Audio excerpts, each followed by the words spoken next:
Hi, my name's Thete, and in this video I'm going to talk about the new Lumineth Realm-Lords tome that's just been brought out. In fact, the whole real set of it. It's gone green there, so that's not going to be too brilliantly. Never mind, we'll put it up in the background. What I want to do is to just go through a bit, well, what I would call a deep dive into some aspects of it and look at what it's going to be useful for. And first of all, let's get the lore out of the way. Because it's a new army. Yes, it's very much based on High Elves from Warhammer Fantasy, of course, but it is a new army with a new range. It doesn't have a massive number of troop choices because, of course, it's had an entirely new range created for it, not borrowing on any previous ranges. The lore is essentially this: they got too big for the boots. It's actually quite a nice read, but at the end of the day, that is the story of every elf in Warhammer, in any, whether it was the elves in Warhammer Fantasy Battle, whether it's the Eldar or Eldari now in Warhammer 40k, or whether it's now the elves in Age of Sigmar. The lore is always the same. Fell from grace because they got too big for the boots, and it's the same in here. So that's the lore done. In terms of the wider set, before I go through some of the rules that I want to point out, because the way I read it, I was going through it, I was going, oh my god, that's strong, oh that's strong, and then you try and put a list together and you realise actually you are paying quite a lot for it. It's not going to be easy to put together a strong list. So although individual components of it and rules, and there's synergies in there that are very powerful, you're not just going to create a list that's just going to ruffle stomp people, which you might imagine as you just read it through. But once you actually sit down and try and write this, you think, yeah, okay, it's not going to be straightforward. I'm not saying it's weak, but at the same time, I don't think it's going to be ridiculously powerful either. One bit of interest, you got some cards here, which I really liked. I like things that help people out in the game. Because the way Age of Sigmar, I suppose 40k to a certain extent, but certainly Age of Sigmar now is, compared to, say, Warhammer Fantasy Battle as it was, is there's an awful lot of things. Now, I create crib sheets to remind myself through the game so I don't forget things. Because this happens, even, really good players, unless they play a particular army all the time, will make silly mistakes because they forget a thing. So having, battle trait cards, spell cards as well, that you can just have out, is really good, because you see the people trying to flick through the phones, an app on the phone, Battlescribe or something, which it's no good for a game. It's really no. I wish people wouldn't do that. Just make your own crib list. But the resources like this are really good. It's like the War Scroll cards, which are conspicuous by their absence with this set. There are no War Scroll cards for the actual units, which was disappointing. Now, maybe they're coming later because this release wasn't the book and some units. It was just a box set, and that was all there was to it. That's it. You buy the whole box or you buy none of it. You couldn't just buy the book on its own or anything like that. So, and we've got the dice. Oh, you're not going to be able to see very well. It's a sort of like translucent yellowy green, with a Lumineth symbol for the 6. They're actually quite nice. I do always worry when they're going to bring out the new dice, because with some of them, it's like, you can't really use these. They're not useful. They're gimmicky. Like the Ideneth Deepkin ones, which I didn't get, but they're not easy to read. The Goblins ones, the squeak dice, they bounce everywhere, so they're not practical to use. But these ones are nice. You can actually use these and all the rest of it. Now, into some of the rules. Now, what I'm going to do, I'm going to initially just go over the general rules first. Then I'm going to go over a few units. Now, of course, you can see the units quite easily, because the thing with Age of Sigmar is that they make them accessible by going onto the web store, clicking on the unit on the store as it is, and then downloading the rules. So anyone can sort of see those without the book. But I'm going to point out a few things anyway, because my goodness. But in terms of general traits, so a little bit like with the Caradron Overlords, where they have their Ether Gold, these have Ether Quartz. So each unit in your army has an Ether Quartz reserve. There is, like with a lot of the Age of Sigmar armies now, you can give them a specialist. Like these can come from a specialist city, one of 4 cities. One of them allows them to have 2, start off with 2. But, you know, they get one of these and then they get to use it at some point in the battle. They can use it to do a thing. Now, the things they can do, you know, they can either... says you can, you know, say a unit will use this ability when it's picked to be the target of an enemy attack. If you do so, add 1 to the save rolls until the end of that phase. So that could be either in the combat phase, it could be in the shooting phase. Heightened sensors is where you're going to shoot or fight, and if you do so, you add 1 to hit rolls. Now, these only ever last for a phase, so you can't. It doesn't last a turn. You can't use it in the shooting phase, and it will also still carry over into the fight phase. It's just like, and it's once per battle. If you've only got 1 of these, pick. You know, you need to pick that. Magical boost. You can say that a unit will use this ability after it's attempted to cast a spell. So, of course, wizards. But before any unbinding rolls are made for that spell, if you do so, you can either add 1 to the casting roll, or you can re-roll the casting roll. So if it's a terrible roll, you can just say, you know, I'm going to re-roll in it. If it's not a terrible roll, you can just say, but I really want it to go through, I'll add 1 to it to make it more difficult to unbind. Or maybe it was 1 off, getting the value needed anyway. Because some of the spells in here are actually really good, but some of them have quite high casting values. Magical Insight, you can say that a unit will use this ability at the start of your hero phase. If you do so, that unit can attempt to cast 1 extra spell in that phase. Now, here's the thing as well. Some units in here, not just wizards, some units can cast spells. So, but then they don't get a choice for another one. So that's a bit of a weird one. I still think that's probably for characters. But it doesn't make it clear, other than the fact that, you know, these units, do these units get access? Can they pick a spell from the lore as well? I may need to have a think about that in a bit more detail later, or see if it's FAQ'd. I suspect it will still mean the characters. Now, here's the thing. There is a downside to this. If you use your Ether Quartz reserve to you know, apply one of these benefits in a particular phase, you then have to reduce your bravery by 1 for the rest of the battle. Now, they don't start off with brilliant bravery in the first place. You know, it's like bravery 7, fairly typical for units. And they're fairly, you know, you can argue there's the odd unit that's not badly priced. I mean, they're not badly priced for what they do, by the way. But, you know, each model lost is costly to you. You're not going to have a lot of models. Well, I suppose it depends on how you go for it. But generally speaking, you would not expect to have a lot of models, because the characters are really good. And also, you know, there are some elite troop choices. Well, they're all fairly elite. You don't want an extra... I mean, you know, reducing your bravery means that that's an extra 1 is likely to run away if you need to take your battle shock test. But there is an option. So there's a particular type of wizard which is called a Cathalar. It's 2 types of non-special character wizards, because there are 2 special character wizards as well. The 2 general ones. One of them is a Cathalar. Now, if they are in range, specifically wholly within 18 inches of the unit that has used that ability, then gets better. 1, they don't have to lose that bravery. In fact, I'll read it all out because there's a couple of little nifty bits to it. So, if a friendly unit uses its Ether Quartz reserve while it was wholly within 18 inches of any friendly Cathalar, you can pick one of the Cathalars within 18 inches of the unit and say that they will absorb the negative energy. Now, a Cathalar cannot absorb negative energy more than once per phase. So if you want 2 units to use their reserve in the same phase, it can be multiple in the same turn, but in the same phase, then either you've got 2 Cathalars in range, or one of them is going to have to lose its bravery, or you might want to think about not using it. Now, what happens then? It doesn't just absorb it and stop you losing your bravery. It's better than that. What it can then do is you pick an enemy unit within 18 inches of that Cathalar, and you subtract 1 from the bravery characteristic of that enemy unit for the rest of the battle. Now, you can't pick on the same unit more than once per battle either. So in the next phase, you can't use another one and reduce it by another 1. That's it. But, you know, pretty nifty that. That is pretty nifty. There's a couple of similar things as well.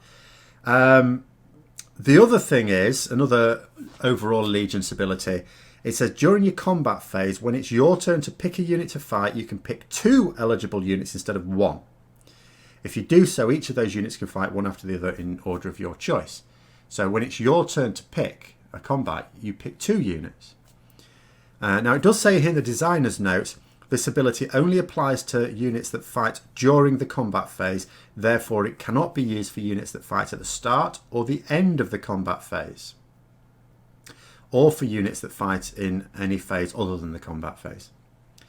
But still, and then you've got your great nations, which have got various abilities as well. Now what I want to do at this point is just pick on a couple of units. Now the 2 notable, there are 3 special characters in it. The 2 notable ones, of course, are Teclis, as well as the Light of Eltharion, which is like the reincorporated sort of spirit of Eltharion the Grim. Now, Teclis, you read Teclis and you think, oh my god, he is the mother of all mages. I mean, he is a powerful mage. But you look at this and you're thinking, this is the most powerful spellcaster in the game, from a mechanics point of view. I need to go through this. Now, here's the thing. Well, first of all, he is 660 points. Now, that's very, very expensive. And is it too... I mean, it's not too expensive for what it does in a way when you look at similar, very expensive characters. But one thing you always look at with something like that, you can look at the abilities it's got and you think that's really powerful. That is amazingly powerful. Is he just going to be shot off the board? Because your big thing in a situation like this is, can I defend him? And that's the sort of thing you think of other expensive ones like Nagash or Archaon, which are both more expensive than Teclis, of course. And you think, well, they're pretty tough as well. You don't just get to blow them away straight away. I mean, it is possible with certain things, but not much in the game can blow them away. Teclis is also reasonably tough. Now, I'll just go through sort of everything bit at a time. So in terms of his weapons, because he can also be a bit of a beast in combat as well. First of all, Lunar Staff missile weapon. It's only got 1 attack. But it's suitably scary to your opponent because 2s to hit, 2s to wound, -3 rend, d6 damage. Now, we all know that at some point during the battle, you're going to roll the 1 to hit or the 1 to wound. Or, you know, it won't do that much damage. But sorry, models going everywhere. But the fact that it has that fear factor. No one likes with their big behemoth, you know, their big monster that they're thinking, right, I'll Teclis out with this big monster of mine. No one fancies coming up against something that'll do d6 damage. Because, of course, it could do 6 damage. Then in combat itself, Sword of Teclis, 2 attacks, hitting on 4s, wounded on 2s, -3 rend, d3 damage. And the mount itself is bracketed, but when it's not taken more than 4 wounds, it does 6 attacks, hitting on 3s, wounded on 3s, -2 rend, 2 damage. So it can do some decent amounts of damage. But it's his, and he can fly. It's fairly mobile. 16 wounds, 4 up save. Now, 4 up save.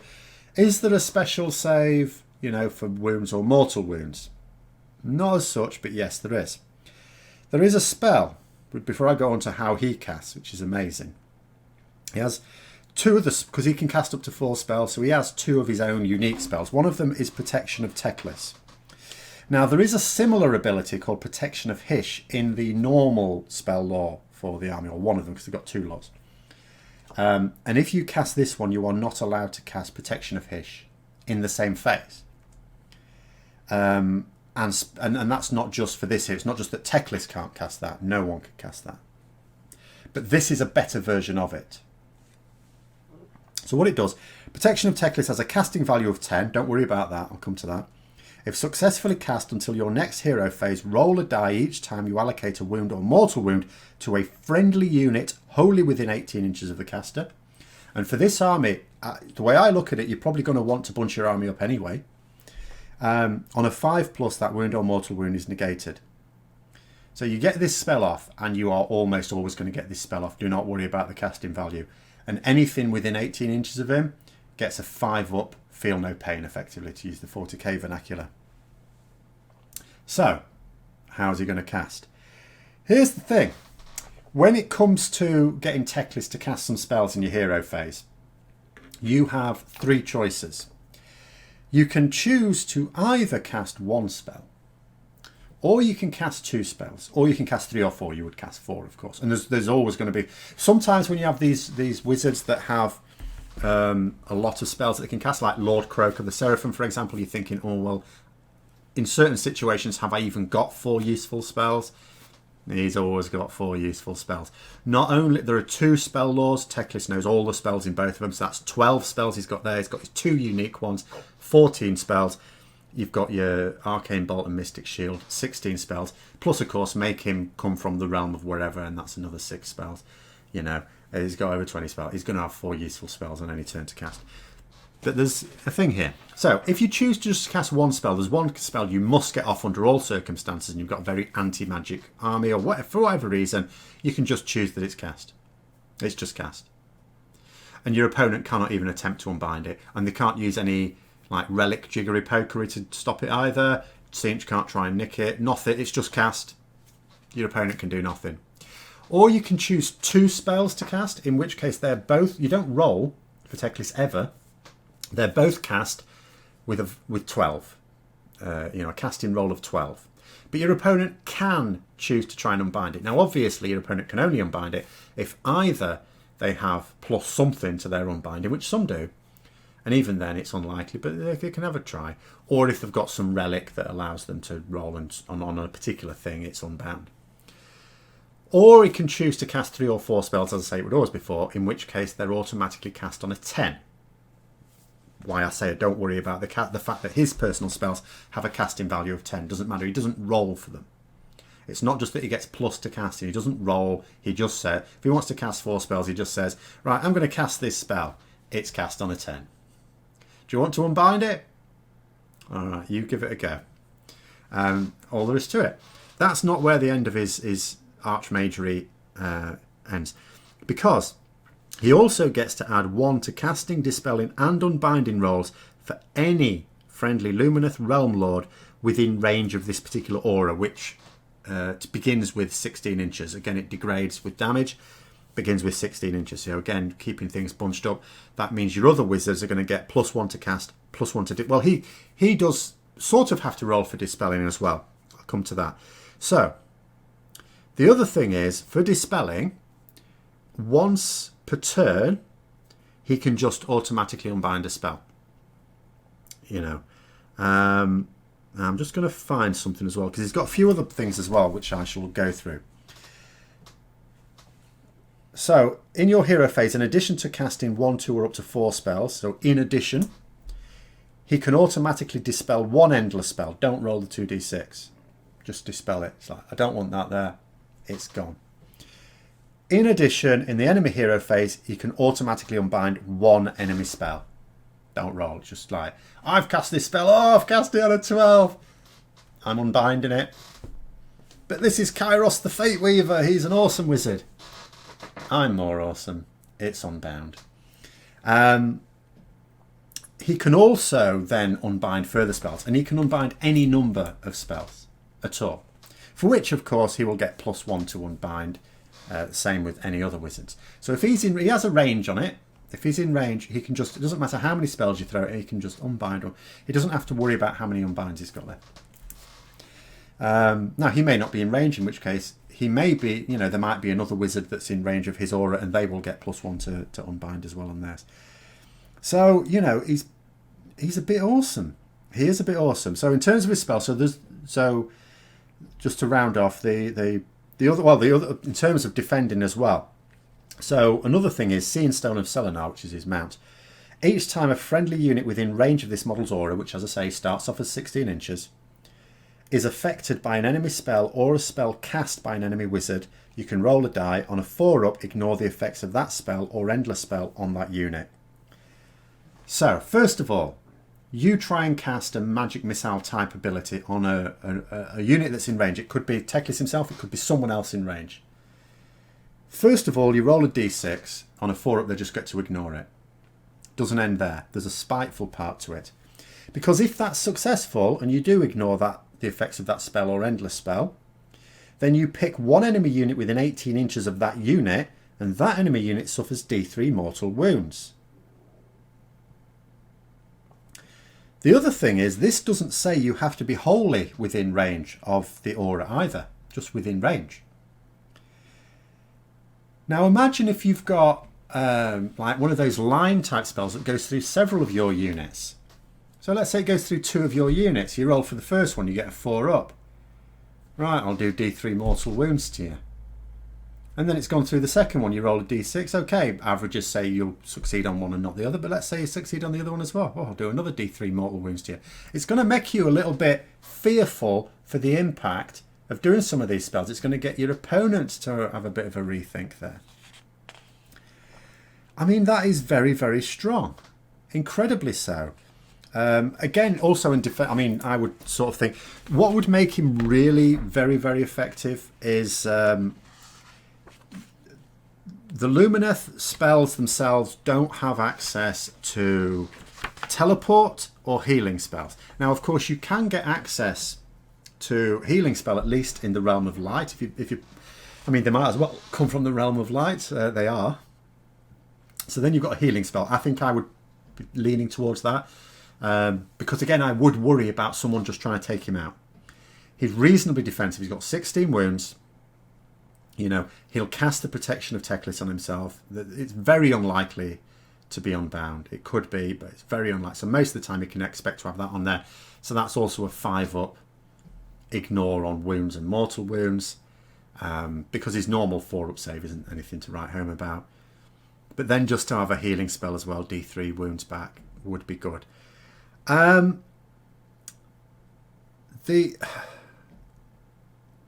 if you had like I suppose a teleport spell, then you'd also have the option of getting him to go somewhere and launching death at another unit, because there's plenty of destructive spells as well.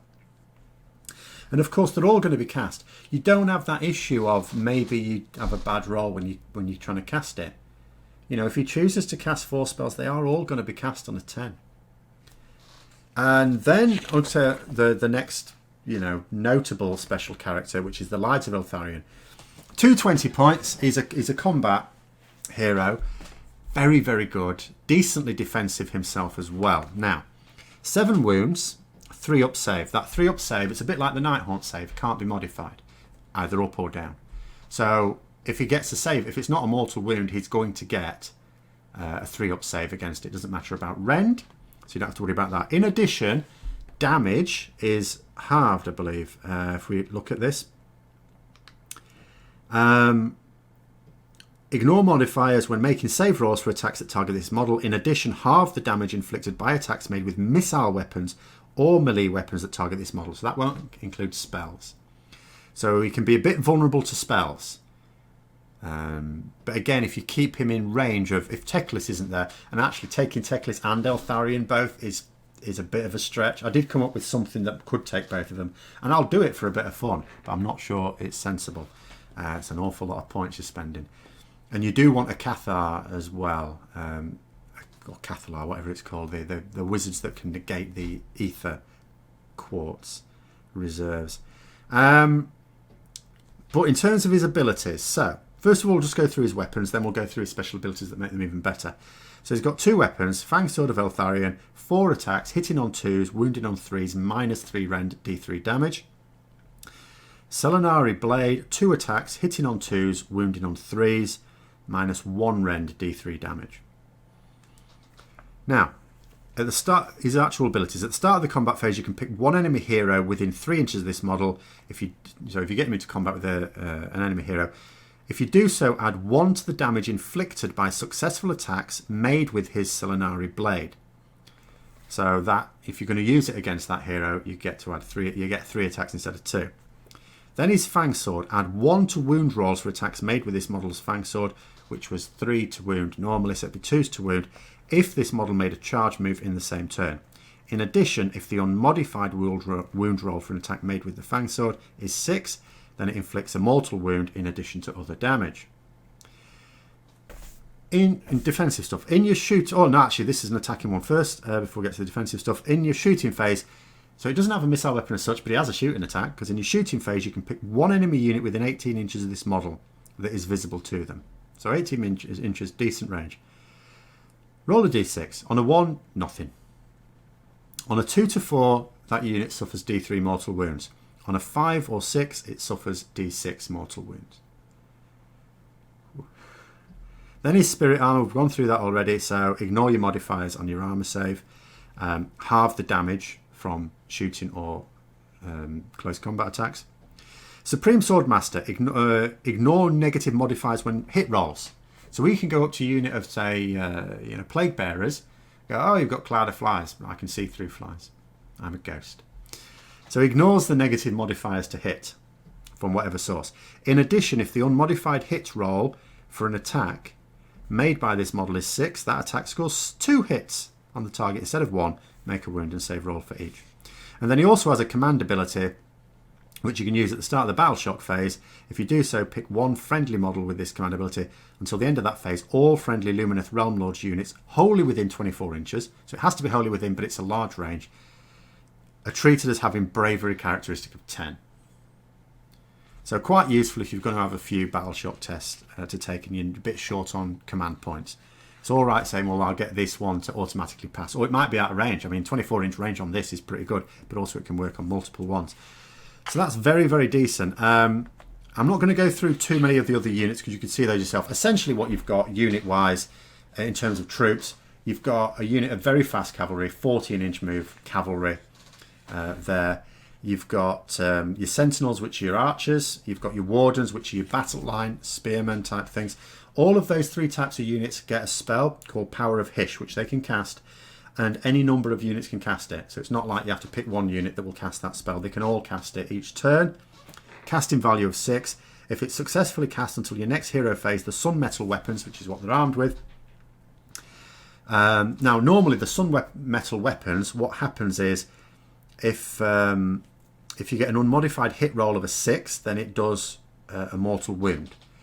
It's not in addition, it ends then, but you do a mortal wound with it on a 6. So you don't have to roll to wound or anything like that. With the Powers of Hish, if you get that off, it does it on a 5 or a 6. So that's a third of your shots, attacks, are going to do a mortal wound.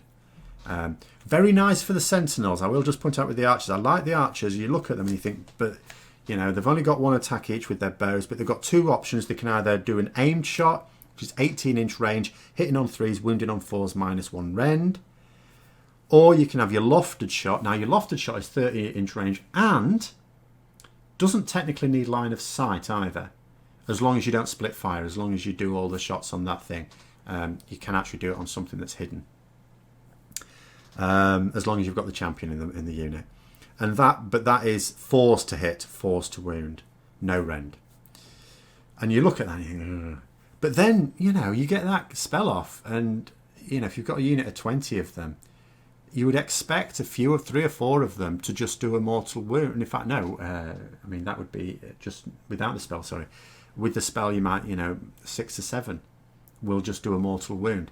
I mean, that's not bad. You know, you're really playing for the 6s because, even if you get the hits on the 4s, because that's the only thing that will just do a normal hit with the lofted ones, the 4s, because 5s and 6s is a mortal wound. If you get the spell off, but then it's 4s to wound, and it's no rend. You know you're not going to do a lot of damage with that, but the mortal wounds. So, very tasty. You've got Alarith Stoneguard, which is the 4th and final elf troop type. These can be battle line if you've got a particular city that you would go with. Stoneguard, now they're really weird because they're really slow. 4-inch movement. They can be quite defensive. They've got 2 wounds each. Choice of weapons. They look decent. I'd like to, I mean, I did do a list that had Teclis and Eltharion and 1 unit of these, a unit of 10 of these. At the same time, you're not going to be able to chase anything down with them. 4-inch movement. Maybe your best option in some battle plans is to just dump them on something. Then you've got your big beasties. You've got Alarith, Spirit of the Mountain, which is a sort of monstery thing. And then you've got a named character, Avalanor, who's the Stoneheart King, who's also, he's the final special character. They are both fairly decent, but again, you can read the war scrolls for those yourself. In terms of, you've also got some decent endless spells. I will just pick on one. Rune of Petrification. If I was going to go for an endless spell for this army, I'd be thinking of this one. So, Summon Rune of Petrification has a casting value of 8. Only Lumineth Realm-Lord wizards can attempt to cast this spell. If successfully cast, set up 1 Rune of Petrification model anywhere within 18 inches of the caster. Now the ability of this, at the start of the movement phase and at the end of the movement phase, roll a die for each unit that is within 6 inches of this model. On a 4-up, it suffers D3 mortal wounds. Now I always think with Endless Spell, I'm not a big user of Endless Spells, and that may be a failing. There's the odd one that's really good, and I do. Like Chalice of Usheron for Flesh Eater Cut, which I sometimes then forget to cast. But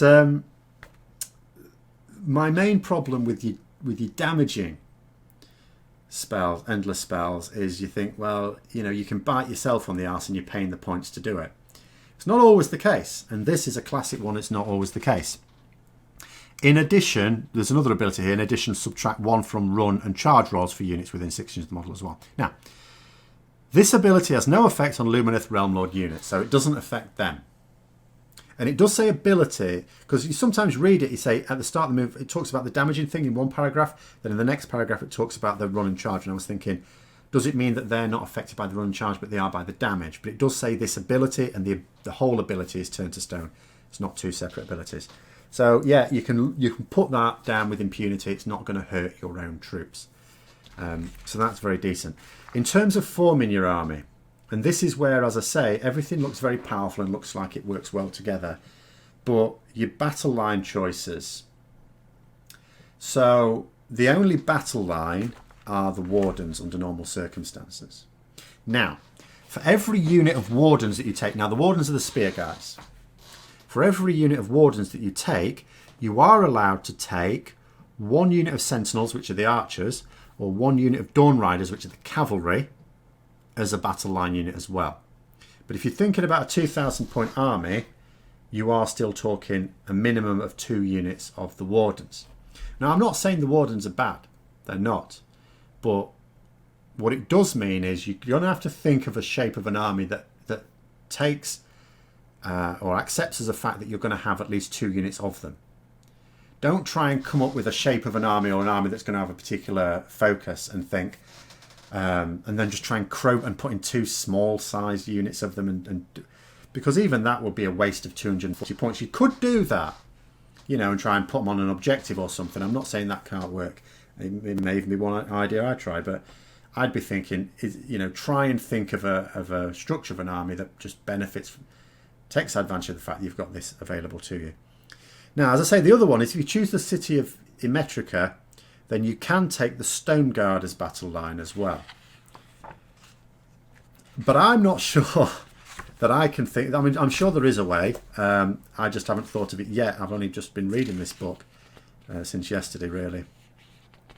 But Immetrica, I would strongly advise against taking this just to be able to do that, unless you're really going to build your army around it, because you're not getting any useful abilities. And obviously, like a lot of these, and not all of these cities force you to have a command trait and a relic, because that's sometimes one of the downsides to when you pick these special things. You get a special ability, an extra command ability, but it also means you have to pick that command trait and you have to have at least that relic. And this one is not very useful unless you are going to theme your army around it. It's certainly not something you'll pick just to be able to take that as battle line for one of them.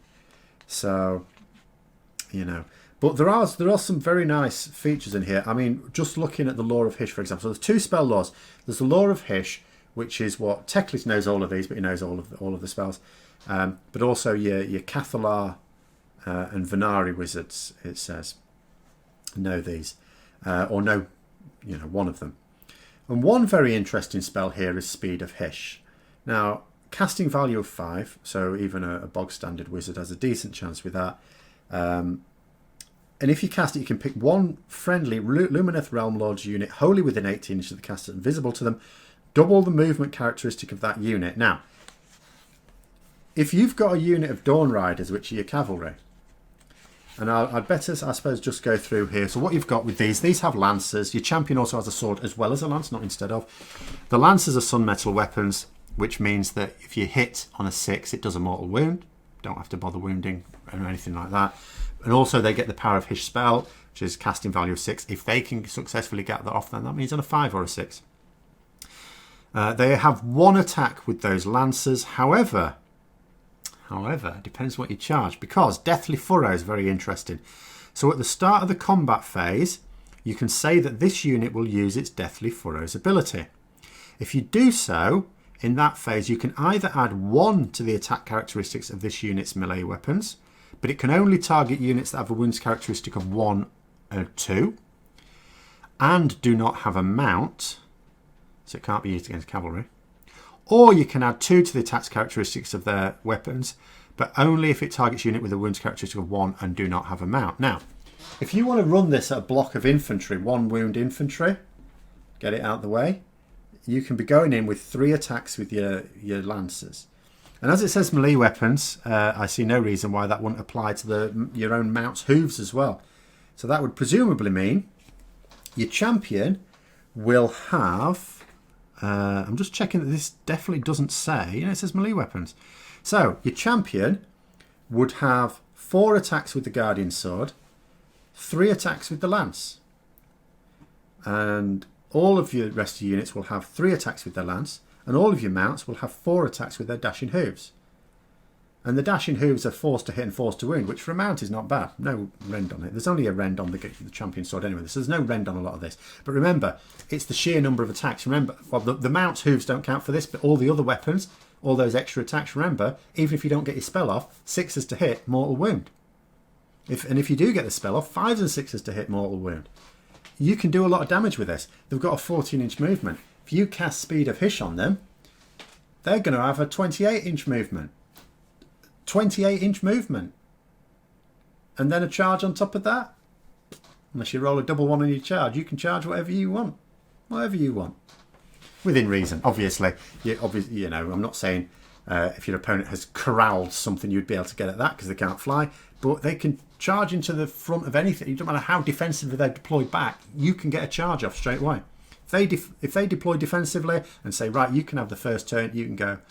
If it's I'm not saying it was sensible to do so because it'll be up on its own, but if it's sensible to do so, you can go, right, I'll charge that. Wallop. So there are some very, very good spells. It's absolutely excellent. As I say, the main issue with it is thinking of what you want to do with it. You know, because you can make it quite defensive, but obviously you always have to remember the battle plan might require you to move. You can't just sit back and absorb. I do think it would be very good against that, though, because I start to think about what armies would it be good at and what would it struggle with. So, although you've got your Dawn Riders, which are extremely quick, I do think it can struggle against highly mobile shooty armies.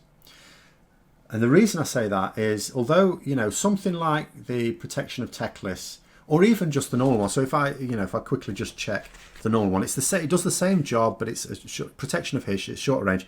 So, you know, you don't need Teclis, but it has got a casting value of 8. I mean, that's, you know, that could be a struggle. Protection of Hish has a casting value of 8. If successfully cast until your next hero phase, roll a die each time you allocate a wound or mortal wound to a friendly unit wholly within 9 inches of the caster. On a 5 up, the wound or mortal wound is negated. First of all, Teclis is going to get his off, and beyond barring some freak event. And secondly, it has a long, 16-inch range, isn't it? Or is it 15-inch? But it has a much greater range. You know, you can realistically 18-inch range, in fact, 18-inch range. So it's double the range, in fact. So it's much easier for you to spread that 5 up Feel No Pain around with Teclis. The temptation to take Teclis in the army is overwhelming, at which point you need to really think about how you structure this army, because it's not straightforward. You can't just go, bang, 2,000 points. Because every list I've sort of looked at, and there are a few that I've looked at and I've thought, how would you play this? How would you play it? And I am thinking of largely defensive where you can, or at least moving as a group, trying not to split my forces with it to maintain that, because a very mobile army can run around and shoot at you.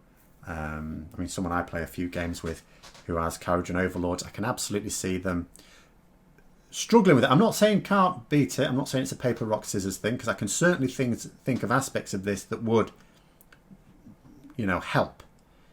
But it is a weakness with it. And I think you can look at all the strengths of it, and you know, you imagine you're going to have complete dominance over the magic phase. You're going to have... you're very handy in combat. You know, your shooters... I mean, I'd really... Do you know what? If it wasn't for Wardens being the only real battle line choice, I'd rather have 2 units of Sentinels, 2 units of the Archers. Because they're really good. I'd like 2 big blocks of 20 of them.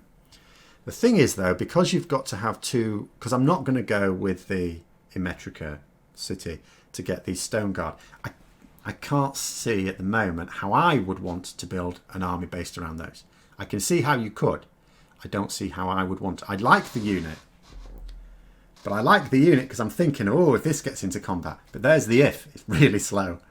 And if your opponent doesn't fancy getting into combat, I mean, by definition, you won't be able to choose your combat with it.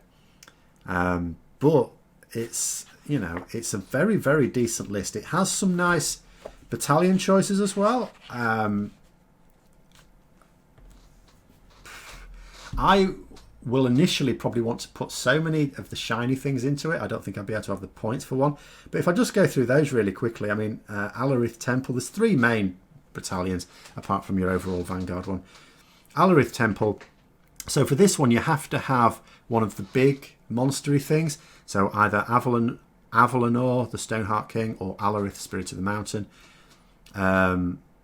You have to have 1 Alarith Stone Mage, which is one of the other non-special character mage choices, which is actually a very decent choice. And you'd then have 1 to 3 units of Alarith Stone Guard. So you could build an army around the Stone Guard where they'd all be battle line with the Immetrica, where it would actually be very useful abilities you have then. Build it around that, and you build it around that battalion. And then that battalion ability, apart from giving you another relic.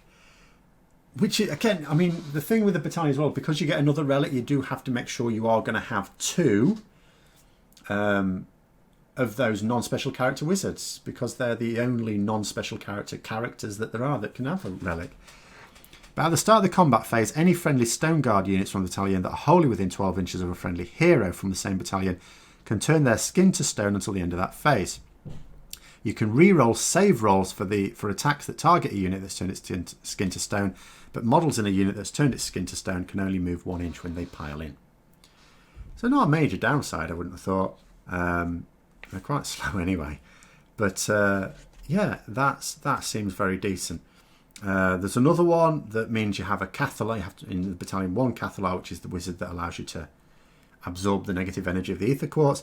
And then 2 to 4 units of your Sentinels and an equal number of Wardens. So if you took 2 blocks of Wardens, 2 blocks of Sentinels, and a Cathalar, you could have this battalion. When I was thinking of battalions, I was thinking, yeah, I could go for this.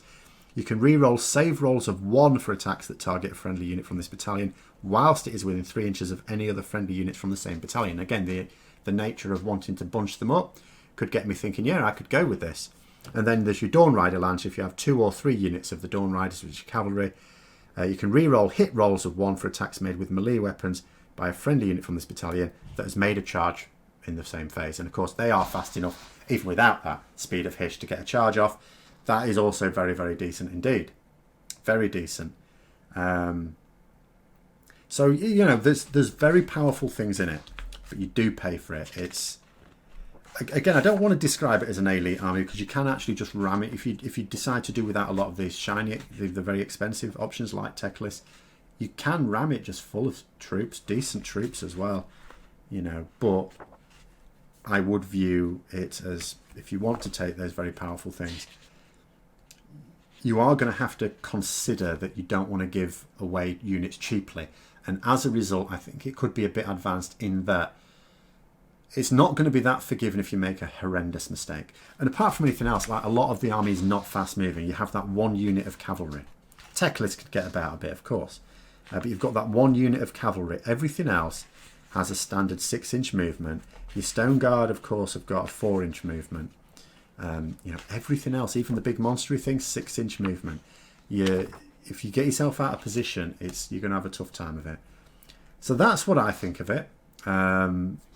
It's exciting. I definitely want to make, well, I always want to make an army when I read the new books. But I do. I have got some of the models already. I'll get a march on that. I'll be hoping that more of them come out before too long for order. Because, and maybe by that time I'll have settled on which army I want to do first, because there's several shapes I can think of. I like it. I like it a lot. I don't have any major gripes with it at all. In fact, I have no major gripes with it at all. Other than possibly, if I had to throw something in just for the hell of it, that they don't have a non-special character, combat character. You know, but the nature of the High Elves and being very magical in nature, maybe that's fitting. But those are my thoughts anyway. Hope you found the video interesting. If you did, don't forget to click the like button. And until next time, I'll see you later.